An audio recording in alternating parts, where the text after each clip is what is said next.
has he got? Redouble whip to Bars. The final 15 seconds coming up. Are we perhaps going to see the double flare? Yes, we are!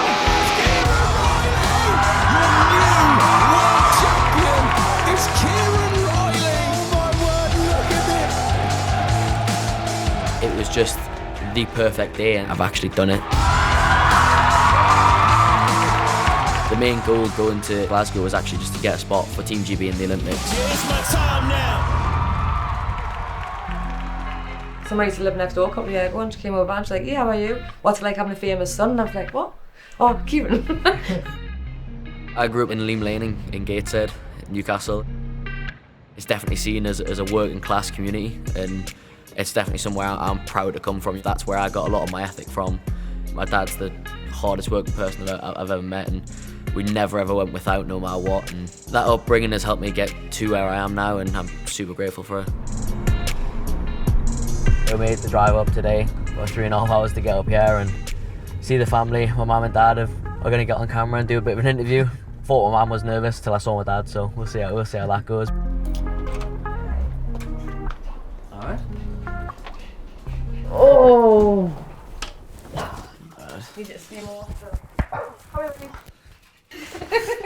Hello. Can I leave? Yeah. Bye. My room was upstairs. It's my little brother's room now, which I imagine is going to be Yeah, it's a mess. quite the mess. That's boys for you. But actually, no, that's a lie, because Evie does that exactly the same. Similar to when it was my room, to be fair. I didn't have the bunk bed and all of the mad gadgets he's got when I was younger, like, but this was my room. Bike would live in the kitchen. I probably didn't spend much time in here other than sleeping, to be fair. I was pretty much at the skate park all the time. So the skate park was kind of the limits of where I could hang out for a long time when I was younger.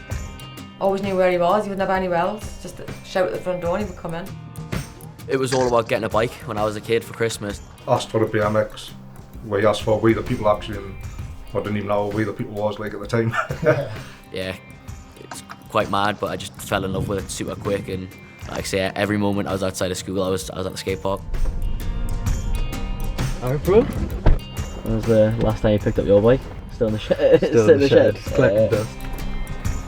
It's mad how like big it used to feel, doesn't it? Like Yeah, it feels tiny now. Like even you haven't rode in ages, but because you're like, last time you rode it, you're like, Yeah. what, 16?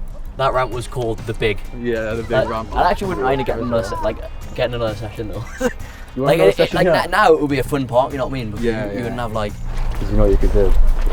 My dad noticed, and very, very quickly, especially like that, it was something I was actually putting time and effort into. He used to always say like the only thing that I ever seemed to have energy for was if I was out on my bike. All the lads who were into the BMX, who were on like Facebook and whatever at the time, and they'd tell Kieran there was a competition somewhere, and then Kieran would say, alright, there's a competition at Liverpool, can I go on? There's a competition at Nottingham, can I go on?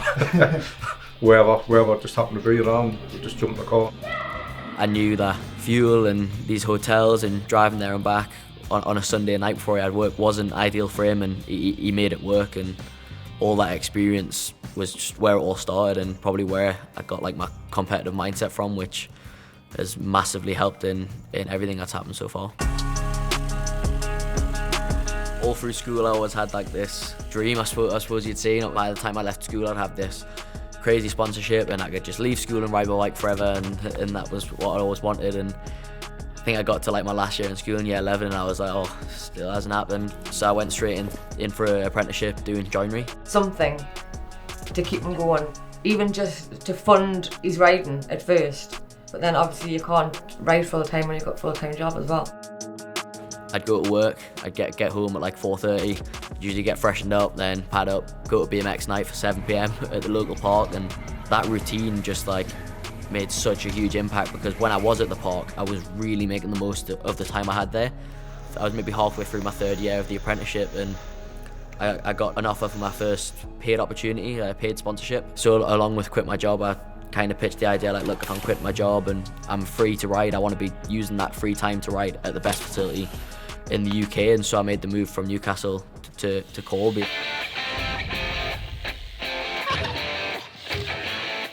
In that time I became really close friends with both Declan and Charlotte, who went to the Olympics. having rode with them on their run up to Tokyo, that itself was beyond motivating, and like the Olympics was always a goal of mine. Up the step up, and then we drop straight in. Yeah. Air opposite, Air opposite. hit the box, Yeah, what are you doing about? to a flip or something. Hit the spine first, yeah?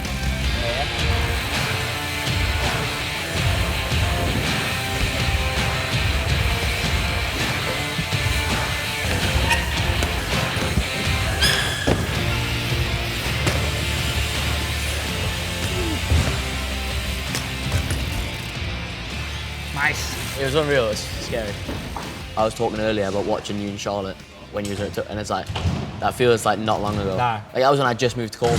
Yeah. And I'm like, Christ, it's been 3 years now. Do you feel like Tokyo was like a World Cup? You try and think of it as it, but you know it's not. It's so much Yeah. bigger, but in a way it's so much easier because there'll only be 12 riders there. So it feels like when you're actually at the competition, it feels really small. But when you're at the village, it's the biggest thing ever. Yeah. Like you can't really comprehend what it's actually going to be like. At the course, it's like being in the finals. Yeah. But outside the course, you're like, oh, Yeah. this is yeah. big. Yeah, this is big. No, we've secured one spot already. Yeah. So all we've got to do is secure another spot between us. The more of us that go, the better. It's going to be hectic. Gonna be too. good. Yeah, it's Yeah. gonna be sick. How many times must I wash in the river? So the triple flare had obviously never been done. Something I'm known for is doing big tricks. The triple flare consisted of having 3 backflips in it. I mentioned almost as a joke, out of curiosity for people's response, like, oh, like imagine a triple flare, and my team manager straight away was like, yes, like that is something we can make happen. The first time we tried the triple flare, we went into the park. We had it for about 10 days. It was probably the hardest mental battle I've ever had in my entire life. I thought I knew what it was to be scared of a trick until I did this. It literally felt like there was a brick wall in front of us at the top of the drop-in ramp, and getting past that took a lot every single attempt. On the last day, I didn't get it done. I actually didn't even attempt it one time just because the mental block and the fatigue and all these crashes, it just took such a toll. I probably didn't have the best routine and diet and things like that, and I didn't see that at the time.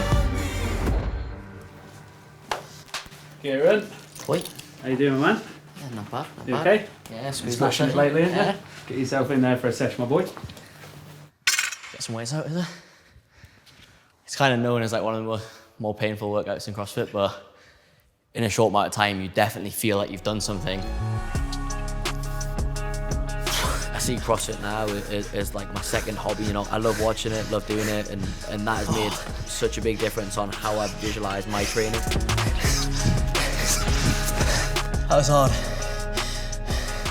Could have come in and faked the workout, but chose a nice hard one after a day's riding. Oh, that's how a training session usually ends. Lying on the floor, in pain. Can't wait to do it again tomorrow. How many times must I spread myself thinner? Luckily enough, they gave me an opportunity to do the triple flare again the following year. Why do I In that maybe 6 months between, I'd definitely trimmed down. I got a lot leaner. I'd started going to the gym, so I gained some muscle mass, and it was all these marginal gains that we'd been hoping for that would make the difference. This is a long road. Getting that done was, I don't think I've ever had an adrenaline rush even half as close to that ever again in my life. I've never cried happy tears since that moment. Like the amount of relief was insane.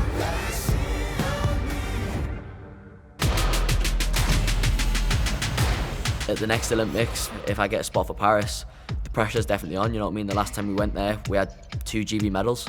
It's not about turning up anymore, and definitely switched my mindset from that of being Olympian to I want to be an Olympic medalist, and I want to back these guys up, you know what I mean? Because they absolutely killed it. That's the dream though, isn't it? Like, you will do it. As someone from Gateshead had went to the Olympics and got gold, that would just bring me like so much pride, you know what I mean?